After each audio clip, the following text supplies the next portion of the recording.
came across a delightful story the other day of some Western tourists who went for a hike in the Amazon jungle, and in typical Western fashion they recruited some of the local inhabitants to carry all their eating utensils and clothing and luggage.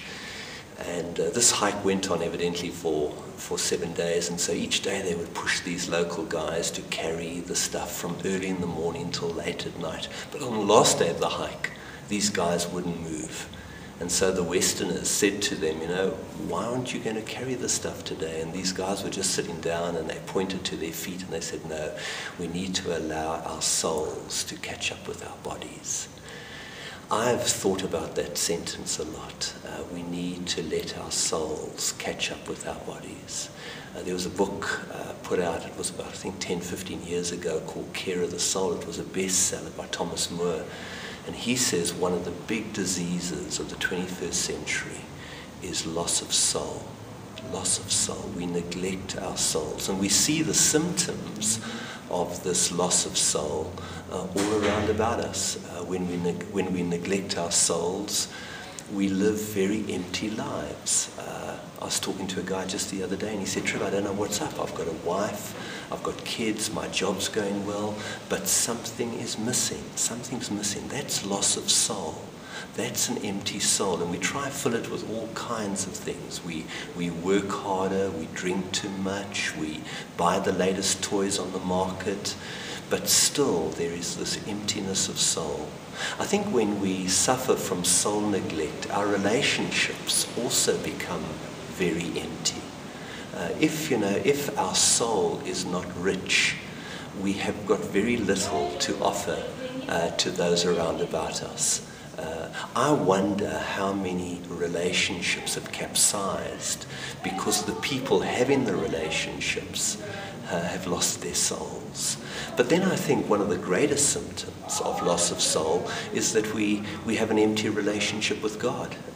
There are just so many people today going through all the motions of a relationship with God. They go to Bible studies and cell groups and worship. But deep down, there isn't a substantial relationship with God. Perhaps you need to let your soul catch up with your body. Jesus once said, what good is it for a human being to get everything in this world and yet lose their own soul? Now you may ask me, Trevor, well, how do I care for my soul? Well, I guess the first thing to do is just acknowledge that you've got a soul. You're not a machine. I'm not a machine. We're more than our bodies. We're more than our brains. We have a deep spiritual dimension in our life, which the Bible calls the soul. So maybe the very first step is simply to acknowledge to yourself, to God, that you have a soul. I think another tip that I'd like to pass on, one that I find very important, is that our souls need large doses of silence and solitude. It's when we disengage from all the noise that you can perhaps even hear right now, that we're able to just go into the silence, and then in the silence we begin to hear things that we've never heard before. We begin to listen to our soul, the longings of our soul, the yearnings of our soul, the struggles of our soul, the contradictions of our soul. Those are the things that we hear in the silence. Can I invite you into the silence? Your soul needs it. It really does. I think also sometimes we just need to have some soul friends that we can have some soul talk with. So often our conversations with people about politics and sport and business and the latest deal and what I've bought, but we never have soul talk, soul conversation. But to have a soul conversation, we need soul friends. And I wonder whether you have some really good soul friends that you can talk about the things of the soul with. I think the last tip that I want to pass on is that your soul and my soul needs beauty.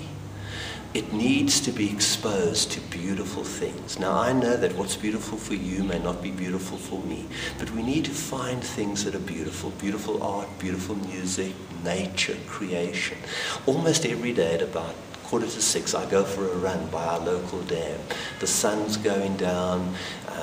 There are beautiful reflections of light on the water. For me, that is a soul moment. I just look and wonder and gaze. Will you let your soul catch up with your body? I hope I've given you some tips that will get you going. God bless you.